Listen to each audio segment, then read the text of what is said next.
make a fine rug, cat. Make a rug? I don't think so.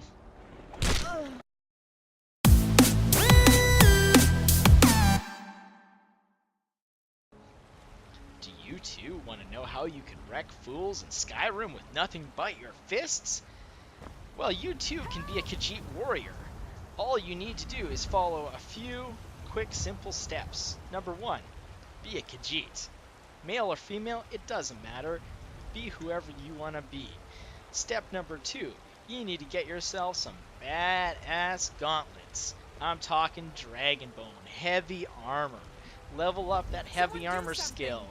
Level up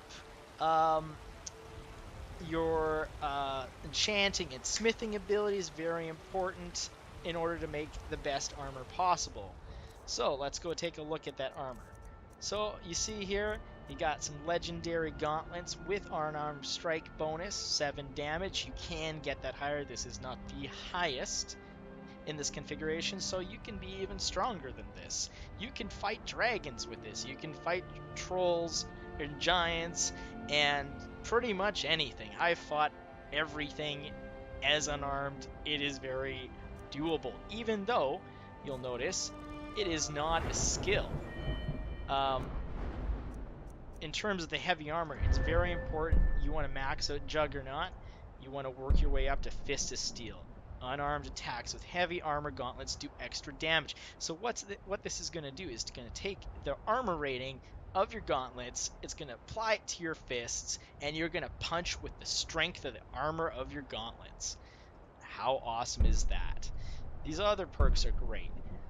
Heavy armor not slowing you down, that's great.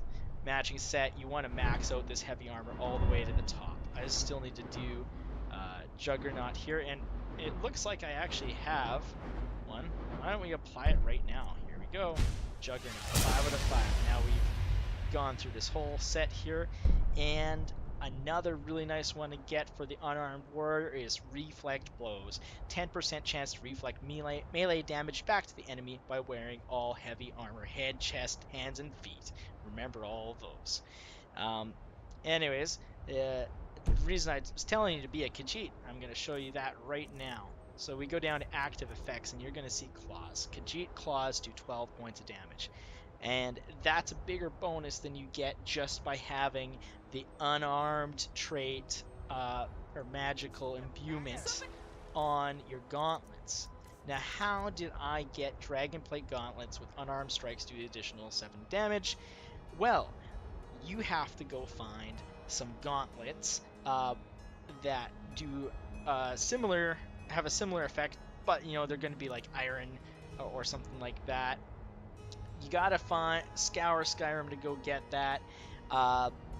There is some specific guides on where you can find that. There is different places you can find that trait. Anyways, it's not the most necessary one. It actually, as you see, does the least for you. That armor rating of 119 is far more important, and so what you're going to want to do to get there is you want to go to your skills. You want to get that smithing to 100. You want to get up to making dragon smithing. You need 100 to do that. And then you want to do what I'm doing next with it, which is maxing out your enchanting. You're going to want to get that extra effect. So what you're going to want to do there is you're going to want to stack as many heavy armor bonuses, and on those gauntlets you're going to want to make sure you have that bonus to unarmed strikes. And once you got that and you've maxed out enchanting with all the perks, you are now the master of heavy armor unarmed striking warrior. You can wreck any enemy in the game with enough patience and willpower behind those fists of steel. Are they hurting each other? That's right, hurting each other, child. It's a harsh world out there in Skyrim. You'll make a fine rug, cat. Make a rug? I don't think so. Anyways, thanks for checking out this video. Did that really just happen? And, you know, post a video reply comment with your Skyrim builds. Unarmed warrior or not. I mean, you can always be a chicken and use a sword or whip out some magical spells, but that's just not for me. Anyways, next time on Skyrim.